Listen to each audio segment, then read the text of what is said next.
예, 어제 문재인 대통령의 시정연설에 대한 여야의 평가는 극명하게 엇갈렸습니다. 지키느냐, 깎느냐, 470조 슈퍼 예산을 둘러싼 예산 전쟁에 막이 올랐습니다. 네, 이런 가운데 김동연 경제부총리와 장하성 정책실장의 교체설이 다시 제기됐는데요. 문 대통령의 결심만 남았다는 얘기까지 들려오고 있습니다. 관련 내용 최창렬 용인대 교육대학원장, 김형준 명지대 교수와 함께 자세히 짚어보도록 하겠습니다. 네, 안녕하십니까. 어서 오세요. 네, 어서 오십시오. 자, 어제 문재인 대통령 취임 후 세 번째 국회 시정연설이 있었습니다. 두 분 다 들으셨고 또 평가를 내리셔야 될 것 같은데 방점을 포용 쪽에 뒀다 이런 이제 분석이 나오고 있습니다. 전반적인 어떤 내용 또 분위기 어떻게 보셨는지 좀 듣고 싶습니다. 어제 이제 했던 게 시정연설이잖아요. 시정연설에서는 이제 예산안에 대한 설명 그리고 향후 대통령의 국정 방향에 대한 이제 그 방향 제시거든요. 근데 어제 혁신 성장, 소득 주도 성장 이런 얘기 다 나왔는데 정부의 그 3대 경제 기조인 그 두 개와 이제 공정 경제의 축은 흔들리지 않겠다라는 게 분명히 이제 드러났고 역시 또 가장 인상적이었던 게 포용 국가라는 개념이에요. 지난번에 이제 9월 달이었죠. 포용 국가, 포용 전략 회의가 있었는데 그때 나온 개념이긴 합니다만 포용 국가, 포용 성장, 포용적 사회 이런 포용이라는 단어를 많이 썼거든요. 그리고 포용이라는 것에 대한 정의를 국내 단 한 사람도 차별받지 않는 나라, 그리고 공정한 기회, 함께 잘 사는 나라, 그리고 사회 안전망과 복지 안에서 잘 사는 나라 이렇게 개념 정의를 했거든요. 이게 큰 제 방점인데 역시 내년도 예산이 470조잖아요. 굉장히 방대한 규모고 아까 말씀하신 것처럼 확대 재정을 운영하겠다라는 입장을 표명한 겁니다. 그리고 특히 이제 일자리 예산이 23조 5천억이 되고 그런 것들에 대한 전반적인 설명이었고 역시 또 하나 이제 한 번 더 비핵화 평화 프로세스에 국회가 동참해달라 이것도 굉장히 중요한 주문이었던 것 같습니다. 일단 팩트는 그렇습니다. 그 분위기도 이야기 좀 해주세요. 전반적으로. 글쎄 분위기는 말씀처럼 여야의 평가가 워낙 극명하고 전 제가 어제 느낀 거는 역시 불평등 양극화, 격차의 심화 이런 것들에 대해서 문재인 대통령의 인식이 드러난 그 시정연설이라고 생각을 해요. 물론 이제 성장의 중요성도 강조를 했고 사실 포용이라는 단어보다도 어제 성장이라는 단어가 더 많이 나오긴 했습니다. 그럼에도 불구하고 한국 사회가 성장만으로는 안 된다라는 그 현 정부의 그런 기조가 분명히 드러난 그러한 연설이었다고 보여집니다. 알겠습니다. 자, 김 교수님. 이제 곧 문재인 정부가 1년 6개월을 맞이합니다. 11월 아마 9일이 되면 1년 6개월이 되잖아요. 근데 보통 1년 6개월, 2년 되면 공통적으로 나오는 현상들이 있습니다. 새로운 어젠다를 제시를 해요. 그러니까 박근혜 정부 때도 지겹게 들은 게 창조경제입니다. 그러니까 창조경제는 뭐를 얘기하는지 잘 몰랐어요. 그러고 나서 그게 휘청거리니까 나온 게 경제개발 3개년 계획을 들고 나왔습니다. 제가 이 말씀을 드리는 이유는 뭐냐면 포용국가론도 1년 6개월 만에 또 새로운 또 다른 국정 제시를 한 거예요. 그러니까 방향은 맞아요. 그러나 이것을 어떻게 실현할 것이냐 방식과 관련되고 좀 충돌하고 있는 거거든요. 그래서 너무 자꾸만 어젠다를 바꾸는 건 좋지 않다. 그러니까 소득적 성장이라든지 혁신 성장이라든지 공정 경제라든지 이게 이제 큰 틀 속에서 오고 있는 방향 속에서 또 포용국가론이 나오니까 이게 자꾸만 어젠다가 많아지게 되면은 집중력이 떨어질 수 있는 경우가 있어요. 그래서 그런 면에서 있을 때는 조금 우리가 전 정부의 전철을 밟을 필요는 없다. 그러니까 예를 들어서 지난 이명박 정부 때 똑같았었습니다. 처음에 친서민 정책을 얘기하다가 벼랑가 2년차 들어오면서 3년차 들어오면서 공정이란 말을 썼어요. 그러니까 결국 뭐냐면 이 정책이라는 거는 단어를 나열해서 하는 것은 아니고 성과를 낼 수 있어야 된다는 거예요. 저는 어저께 물론 방향성은 굉장히 옳습니다. 그러나 제가 관심 있게 봤었던 거는 이런 거죠. 예산을 늘린다고 포용이 됩니까? 예산을 늘린다고 일자리가 만들어집니까? 예를 들어서 지금까지 54조 원의 일자리 예산을 투입시켰어요. 일자리가 안 만들어지고 있잖아요. 올해 23조 5천억입니다. 전체 4.9%를 차지하고 있는데 문제는 뭐냐면 왜 그럼 이렇게 예산을 많이 집중적으로 투자했는데도 불구하고 목표가 달성이 안 됐는가. 그럼 그거를 달성하기 위해서 예산을 어떻게 새롭게 쓰겠다든지 이렇게 나갔었어야 된다는 거죠. 그렇지 않고 우리가 얘기하는 함께 잘 사는 나라를 원하지 않는 국민이 어디 있어요. 그러니까 예를 들어서 정책의 효과성 관련돼서 조금 더 집중을 했으면 좋지 않았겠는가. 그래서 포용이 되려면 투자가 살아나고 투자가 살아남아야지 결국은 이제 일자리도 만들어지는 것은 아닌가. 그래서 훨씬 더 많은 부분 속에서 지금 저렇게 또 대통령께서 얘기하신 거에서 우리 경제에 대해서 자부심을 느낀다라고 얘기를 했어요. 그것도 실은 현실인식과 굉장히 많이 차이가 있다라는 부분들이 있어서 어떻게 하면은 이 방향, 목표를 달성시킬 수 있을 것인가에 대해서 더 많은 우리가 연구도 하고 거기에 대한 열정을 가져야 되는데 그냥 목표만 나열하는 걸 가지고서 만족해서는 안 된다는 말씀 좀 드리고 싶습니다. 뭐 판문점 비준 같은 좀 민감한 사안에 대해서도 이야기를 하지 않을까라는 예상을 했었는데 뭐 발언들을 좀 보면 우리 정부와 미국 정부가 북한과 함께 노력하고 있는 한반도 비핵화 평화 프로세스에 국회가 꼭 함께 해주길 부탁드립니다라는 식의 표현이었어요. 좀 직접적인 뭐 판문점 비핵화라는 표현은 좀 하지 않되 애둘러서 이렇게 어쨌든 협조를 좀 당부하긴 했거든요. 어떻게 그 보셨습니까? 판문점 선언에 대한 이제 국회 비준 동의를 지금 요청해 놓은 상태란 말이에요. 그 얘기를 한 거나 마찬가지죠. 지금 한반도 비핵화와 평화 프로세스에 국회가 동참해 달라라는 얘기는 그 얘기인데 최근에 그 평양 공동선언 그리고 남북 군사합의서에 대해서 문재인 대통령이 비준을 했지 않습니까? 국회 동의 없이 바로 그 문제 때문에 이제 제1야당을 중심으로 해서 상당히 이제 반발이 있는 거잖아요. 그런데 시정연설에서 굳이 판문점 선언에 대해서 국회가 동의해 주십시오라고 말하기는 어려웠을 거예요, 아마. 국회 시정연설이라는 게 여러 가지 다방면에 대해서 국정의 여러 방면에 대해서 얘기를 하는 것이긴 합니다만 한반도 비핵화와 평화 프로세스를 얘기한다라는 게 바로 그 부분을 얘기한 거라고 봐요. 그래서 구체적으로 얘기하지 않고 좀 애둘러서 표현한 거라고 일단 보여집니다. 그 부분은요. 네. 그 작년 시정연설과 많은 분들이 네. 비교를 하잖아요. 내용도 그렇고요. 분위기랄지. 물론 그때 당시 이제 대내외 상황이 많이 바뀌었기 때문에 또 한국당이 랄지 제1야당의 어떤 그런 처지도 좀 상황이 다르기 때문에 이번에 야당이 어떤 반응을 보일지 굉장히 궁금했는데 글쎄요. 중간 박수는 거의 아예 치지를 않았다고 하는데 물론 지난번보다는 좀 더 품위와 격의를 우리 문희상 의장의 얘기처럼 지켰는지 모르겠습니다만 우리 김 교수께서는 어떻게 보셨어요? 야당의 태도에 대해서는 어떻게 생각을 하십니까? 어리석죠. 오히려 대한민국 대통령이에요. 그리고 그 대통령에 대한 예우와 그리고 존경심을 보여주는 게 국민들의 입장에서 봤을 때는 당연한 거 아닌가요? 뭐 한자 공부하고 뭐 예를 들어서 무슨 뭐 지금 뭐 박수도 안 치고 치니까 그게 자기 자신들이 잘한다고 생각이 들까요? 그게 구태입니다. 오히려 그것을 한 발짝 더 정반대로 오히려 더 열심히 박수 치고 그러고 나서 이거는 잘못했다고 얘기를 해야지 무조건 다 잘못하고 그렇게 가져갔을 때 문제가 발생될 수밖에 없는데요. 저는 어저께 하나 좀 아쉬웠던 부분은 뭐냐면 복지 포용, 경제 포용이지 않습니까? 정치 포용은 왜 없죠? 포용이라는 것은 다차원적으로 이루어져야 되는 거예요. 정치에도 격렬하게 포용이 있어야 된다. 무차별적인 포용이 있어야 된다. 포용 없는 협치는 없습니다. 그래서 이러한 부분보다는 앞으로 더욱더 정치를 포용하고 대화하고 통으로서 새로운 우리 대한민국을 만들겠다. 나는 그것을 좀 대통령께서 강조했으면 어떻겠는가라는 그럼 한번 박수 쳤을 거예요. 제가 볼 때는 야당도 그거는 맞다. 박수 칠 텐데 전혀 서로 달리 인식을 하다 보니까라는 건데 이거는 참 대한민국 국회가 고쳐야 될 부분이고요. 이런 면에서 미국 의회를 좀 본받아야 된다. 아무리 공화당이라고 하더라도 민주당 의원들이 북미 정상회담 잘하라고 결의안을 만들어 주잖아요. 그것이 바로 이제 의회가 갖고 있는 아주 국민에게 좋은 모습을 보이는 건데 우리는 뭐 항상 뭐 국회답잖아요. 항상 싸우기나 하고 뭐 그렇죠. 경청을 하지는 못할 망정, 혹은 뭐 좀 자격 인식이 안 맞기 때문에 박수는 치지 못할 망정. 과연 뭐 한자 공부를 한달지 휴대전화를 만지고 있달지 이게 이제 국민을 대표하는 국회의원들이 할 일인가?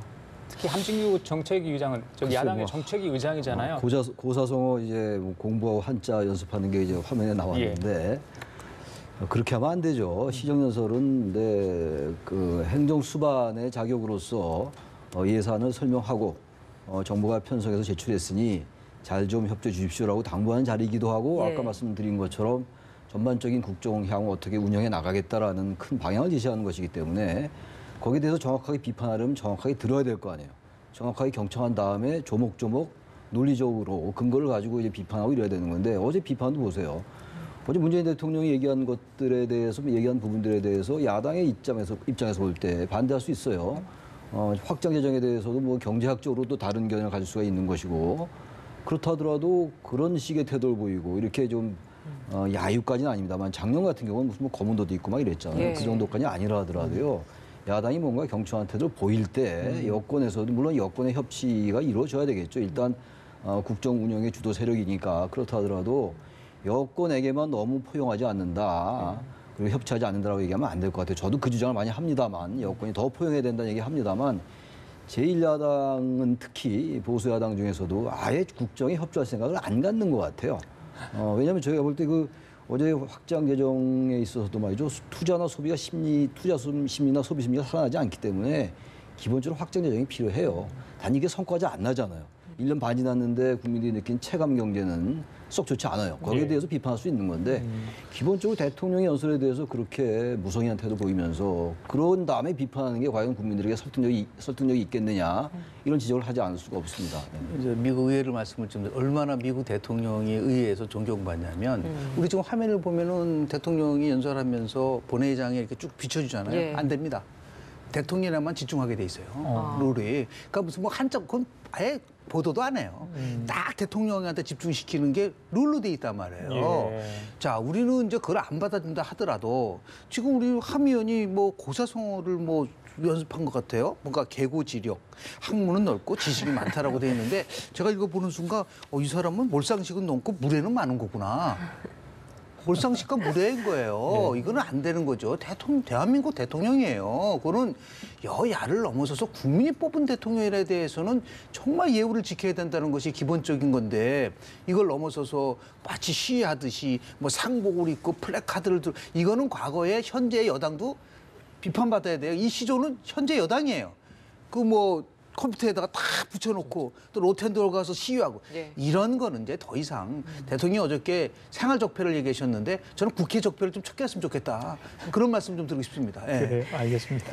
손학규 대표와 김병준 비대위원장 사실 현역 의원이 아니잖아요. 때문에 이제 사전 환담을 할 때는 나타나서 이제 같이 이야기도 하고 인사도 했습니다만 본회의장은 입장을 하지 못했어요. 근데 손학규 대표는 그럼에도 좀 2층에 올라가서 시정연설에 참석을 했는데 김병준 비대위원장은 곧장 이제 돌아가서 사무실에서 TV로 시청을 했다고 하더라고요. 어떻게 보셨습니까?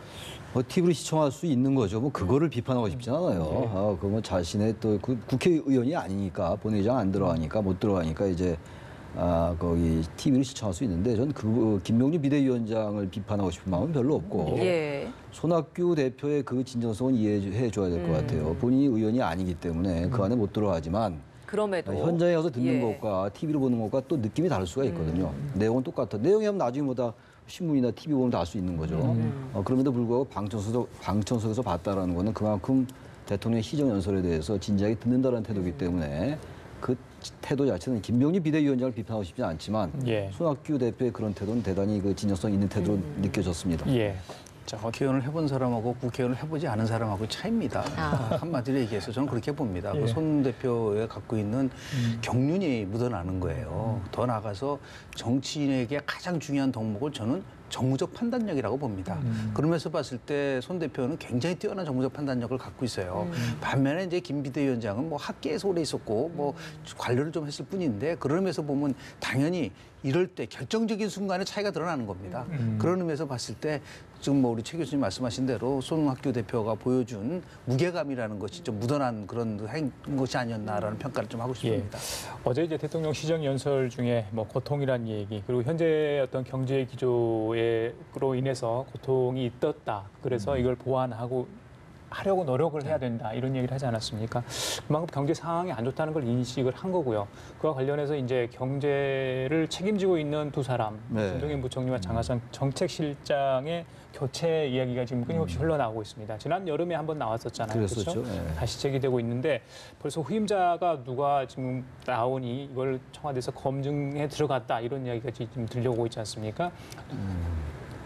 김동연 부총리 혼자 교체되는 건지 아니면 만약에 두 사람 다 바꿔야 되는지 어떻게 보십니까? 어차피 이제 그 김동연 부총리와 그 장하성 정책실장의 그 교체는 뭐 기정사실화 된 것 같아요.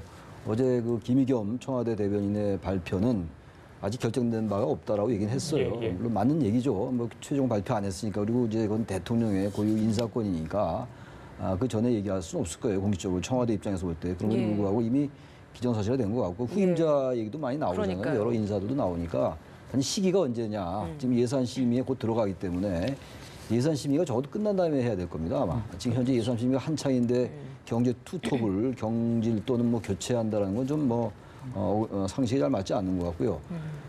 예산 심의 끝난 다음에 하되 이제 그것과 이제 그 개각과 어떻게 맞물리느냐도 봐야 될 것 같아요. 경제가 지금 워낙 안 좋기 때문에 단순하게 경제 지표 몇 개 악화된 거 말고 1년 반 동안에 그동안 여러 가지 정부가 작년에 6월 달에 추경도 편성하고 이랬음에도 불구하고 잘 안 풀리는 게 사실이잖아요. 그렇다면 어쨌든 또 투톱이라는 사람들이 한 분은 소득주도 성장에 방점을 짓고 장하성 실장의 경우에 김동연 부총리는 아무래도 이제 혁신성장 쪽에 최근에 또 김동연 부총리가 문재인 대통령이 소득주도 성장과 최저임금 인상 이 정책이 효과를 보고 있다라고 얘기했더니 이 부분에 대해서 동의하지 않는다, 동의할 수 없다 이런 얘기도 했기 때문에 어차피 어떤 그 두 사람의 그 불협화음 이런 것들은 계속 나타났던 것이고요. 경제 심리가 중요하고 경제 분위기가 중요하기 때문에 시장에 주는 시그널을 위해서라도 바꿀 필요가 있을 것 같고요. 바꾸는 건 거의 기정사실화 된 것 같아요. 그래서 아마 연말 연초가 되지 않을까라고 생각하고 두 명을 같이 바꾸겠는데 아무래도 한 명 바꾼 다음에 곧 이어 바꾸거나 이러지 않겠어요? 한 명만 바꾸긴 좀 어렵지 않겠는가 생각이 듭니다. 근데 저는 반대입니다. 예를 들어서 지금 우리가 소득주도 성장이라는 새로운 경제 패러다임을 1년 6개월 동안 주도한 겁니다. 그렇다고 하면은 성과를 보고 평가를 해야 되는데 저는 당연히 장하성 실장이 교체돼야지 왜 혁신 성장을 주도했었던 김동연 그 부총리랑 같이 하느냐. 그 시장에게 잘못된 시그널을 보내는 거다. 오히려 장하성 실장을 교체하고 혁신 성장을 주도한 김동연 부총리가 더 많은 힘을 한번 실어줘 봐라. 그래야지 시장과 기업에서 야 이게 정책 기조가 좀 뭔가 변화를 이끌어가 되는 것이지. 생각을 해보세요. 대통령이 어저께 희재형 연설에서 우리가 2%대에 저성장으로 들어갔다. 그러면 이거를 뭔가 획기적으로 바꾸려고 한다면 그나마 그동안 해보지 못했었던 혁신 성장을 끌고 가야 되지 않습니까? 그러려면 혁신 성장을 주도했었던 사람을 가져가는 게 맞는 것이지. 저는 그래서 지금 언론에서 경제 투톱이라는 단어도 쓰면 안 된다. 어떻게 실장하고 장관하고 같이 동일선상에서 얘기를 할 수가 있는 비서는 비서에 불과하다. 그렇기 때문에 이제는 모든 경제 정책에 책임을 지고 있는 부총리한테 한번 힘을 실어주고 그리고 나서도 결국 성과가 없으면 그때 경질을 해야 되는 것이지 두 사람을 같이 동시에 마치 책임이 있는 것처럼 저는 경질하는 것은 좋은 전략은 아니라고 봅니다. 이게 지금 굉장히 절박한 거예요. 생산, 소비, 투자. 이 3대 경제 지표가 이렇게 빨갛게 불이 켜져 있다고 한다면 이것을 사람을 바꾼다고 되는 것이 아니라 힘을 실어줘야 된다고 보는 거거든요. 그럼 누구에게 힘을 실어주느냐. 이 부분을 아마 대통령이 좀 포함해서 아주 깊이 우리가 성찰할 필요가 있지 않나 생각을 합니다. 만약에 김동연 실장을 놔두고 김동연 부총리를 놔두고 장하성 실장만 경질하게 되면요. 어쨌든 지금 정부의 기본 방향은 소득주도 성장과 혁신 성장을 같이 가겠다라는 거거든요. 거기에 대한 비판은 별도의 문제예요. 거기에 대한 논쟁은 별도의 영역인 것이고 정부의 정책이 그러한데 김동연 부총리는 그대로 놔두고 장하성 실장만 교체한다. 그럼 정부의 기조하고 맞지가 않아요. 논리적으로 맞지가 않기 때문에 경제 투톱이라고 얘기 못할 것도 없죠. 왜냐하면 장하성 실장은 비서는 아니에요. 청와대에 있다라는 의미에서 비서일지 모르겠으나 비서실장 따로 있고 정책실장 따로 있고 같은 급들이기 때문에 이걸 단순히 비서라고 말하기는 어렵다고 보고 투톱이라고 부르는 건 좀 문제 없다고 보고요. 기본적으로 어쨌든 만약에 교체한다면 두 명을 같이 교체해야 된다. 만약에 완전하게 김동연 부총리를 놔둔다면은 이 정부가 저기 추구하고 있는 이른바 뭐 차별의 문제, 불평등의 문제 이런 것들보다는 성장에 방점을 찍겠다는 대외적인 명시적인 그 시그널이 되기 때문에 그건 별개의 문제인 것 같아요. 그래서 아마 두 명을 같이 교체할 가능성이 높아 보이긴 합니다. 소득주도 성장을 주도하는 사람이 거기에 걸맞는 능력을 갖고 있느냐 없느냐가 중요한 거예요. 청와대 실장을 바꾸냐 안 바꾸냐. 장하성 실장이 정말 그 분야의 전문가인가요? 파이낸스를 전공한 사람입니다. 실제적으로 거시경제를 얼마나 많이 알고 있느냐. 그래서 장하성 시장을 교체하고 김동연 예를 들어 부총리를 그냥 놔둔다 그래서 정책 기조가 바뀌는 게 아니에요. 얼마나 우리가 항상 정책은 어디다가 우선순위를 정책 기조가 변했다는 게 중요한 것이 아니라 이렇게 경제가 절박하다면 절박하게 해법을 제시하는 것이 오히려 시장과 예를 들어 기업에게 시그널을 주는 것이지 이런 똑같은 균등하게 해가지고서 가져간다 그러면 현재 나빠지고 있는 경제 상황에 대한 인식이 결국은 뭐 우리가 인식하지 않은 거라고밖에 해석이 안 되기 때문에 그런 의미에서 보면 아주 굉장히 고난도의 고차원적인 이러한 그 특단의 조치가 저는 필요하지 않을까 생각을 합니다. 어제 시정연설에서도 사실 혁신 성장에 대한 강조도 있었고 또 소득 주도 성장에 대한 강조도 둘 다 있었기 때문에 지금 그 어느 누구 하나가 이제 교체가 되더라도 사실 뭐 그럼 어떤 부분 지금 두 분 다 말씀하신 것처럼 어떤 부분을 더 강조하는 것이냐라는 것을 좀 갈리게 해석을 할 수밖에 없는 상황이 되는 것 그렇습니다. 같거든요. 왜냐하면 1년 6개월의 기간은 소득주도 성장을 예. 주도한 측에서 모든 걸 끌고 갔다고 우리는 판정을 내릴 수밖에 없어요. 그런데 예. 결과는 의도한 만큼 안 나왔잖아요. 실업률이 100만 시대를 맞이하게 돼 있고 여러 가지 있다고 한다면 한번 좀 방향을 좀 바꿔보라는 거예요. 그걸 누가 해야 되느냐? 저는 집권당 대표가 해야 된다고 봅니다. 집권당 대표가 대통령을 만나서 그렇게 당당하게 이 문제가 있어서 이런 식으로 가는 것이 좋겠습니다라고 얘기를 해야지. 지금 꿀먹은 벙어리처럼 집권당은 아무런 얘기도 하지 않습니다. 그거는 제가 볼 때는 오히려 바람직하지 않다. 무엇이 우선이냐에 대한 부분들을 다시 한번 생각해야 되고 똑같은 기조 속에서 갔는데 결국 결과가 나쁘다면 예. 당연히 방향을 바꿔야 되는 것이 조정을 해야 되는 것이 중요한 임무가 아닌가 저는 개인적으로 근데 이 생각합니다. 소득 주도 성장을 제대로 하기나 했습니까? 제대로 못했어요. 소득 주도 성장하면 때 생각나는 게 최저임금 인상밖에 없어요. 그 최저임금 인상 과정에서 정밀하지 못했던 부분이 있고 그 부작용이 많이 나타났던 거 아니겠습니까? 그게 인정을 여권도 하고 있는 거잖아요. 예, 예. 그래서 소득 주도 성장이라든지 최저임금 인상의 속도를 조절해야 된다는 얘기가 여권에서 나오고 있기 때문에 예. 하려면 제대로 해라. 소득 주도 성장을 그렇게 된 다음에 바꿔야지. 차별의 문제나 양극화의 문제 그대로 놔두고 과거의 패러다임 다시 얘기하는 거가 될 수도 있어요. 그 성장 위주로 갔다가 여러 가지 문제가 생겼던 것인데 경제 어려운 건 분명해요. 투자가 예. 안 살아나고 생산도 어렵고 소비도 어려운데 예. 그렇다고 완전하게 과거의 성장 패러다임으로 간다? 저는 그거는 맞지 않다고 생각합니다. 알겠습니다.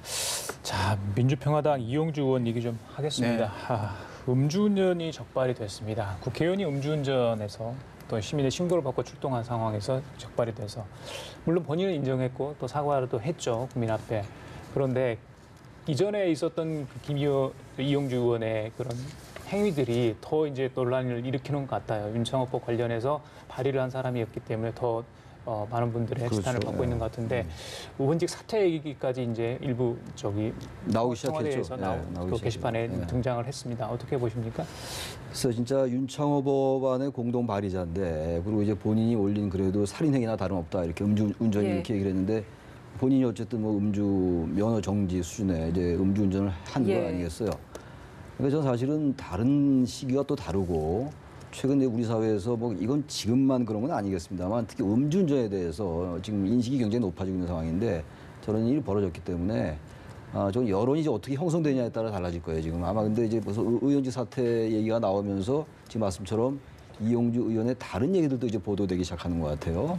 그렇게 되면 이제 민주평화당이 일단 윤리위원회 징계를 어느 수위에 할 거냐를 봐야 되는데 그것과 별개로 이제 의원직 사퇴 얘기가 계속 여론에 나온다면은 상당히 어려워질 수 있다. 일단 그건 좀 추이를 지켜봐야 될 것 같은데 어쨌든 의원으로서 그리고 국민의 대의기구 대표로서 대단히 부적절한 일을 했다고 생각하고요. 그건 아마 본인이 이제 판단을 해야 될 거예요. 상황을 보면서. 이 여론이 사실 사퇴 이야기가 나오는 것이 이용주 의원이 자숙의 시간을 갖겠다라고 이야기를 했거든요. 네. 근데 국회의원이 사실 본인의 지역구도 있는 상황에서 자숙의 시간을 갖겠다라고 하면 저희가 어떻게 받아들여야 되는 겁니까? 뭐 마지막 최종 판단은 유권자가 하는 거죠. 그런데 꼭 지적을 하고 싶은 거는 우리나라 의원들을 포함해서 공직자들이 공직의 인식에 의식이 있느냐라는 거예요. 우리 다산 정혜경 선생의 그 목민심서의 핵심은 뭐냐면 지도자 문민관이 어떠한 자세로 임해야 되느냐를 보는 거거든요. 좀 자숙하면서 우리 목민심서 좀 열심히 잘 읽고 그리고 제발 위선적인 행동을 하지 않았으면 좋겠다. 아니 그렇게 음주운전에 관련돼서 얘기는 앞으로 자기가 한다? 옛날에 김기식 금융감독원장인가요? 김영란법을 자기가 압도적으로 주도해놓고 그 다음 달에 예를 들어서 여비사랑 같이 해외 간 적도 있지 않습니까? 이게 얼마나 위선적인 겁니까? 이거는 국민들에 대한 그건 기만일 뿐만 아니라 있을 수 없는 그런 부분들이 있어요. 그래서 결국은 이제 그런 의미에서 봤을 때 좀 대한민국 국회의원 임기 4년인데 빨리 2년으로 줄였으면 좋겠어요. 미국 하원 의원은 2년입니다. 그쵸. 문제가 봤을 때 빨리빨리 바꿨으면 좋겠어요. 4년 동안 기다릴 필요 없이 이런 의미에서도 봤을 때 국회 개혁 차원에서 지금 정치개혁 특위가 열리고 있는데요. 이러한 일들이 발생했을 때 국민들이 납득할 수 있는 처벌을 어떻게 할 것이냐는 이번 꼭 정치개혁 특위에서 좀 만들었으면 좋겠다는 말씀 좀 드리고 싶습니다. 예, 알겠습니다. 지금까지 임기를 2년으로 하는 거 저도 찬성인데 의원들이 그거 하겠습니까? 저도 꼭 2년을 좀 했으면 좋겠어요. 미국 하원 2년 아닙니까? 예, 법을 만드는 알겠습니다. 사람이 문제. 근데 우리 뭐 저희가 법을 안 만드니까 예. 그런 알겠습니다. 바람이 있습니다. 예, 최창렬 영인대 교육대학원장 김용준 명지대 교수와 함께 얘기 나눠봤습니다. 오늘 말씀 감사합니다. 고맙습니다. 고맙습니다.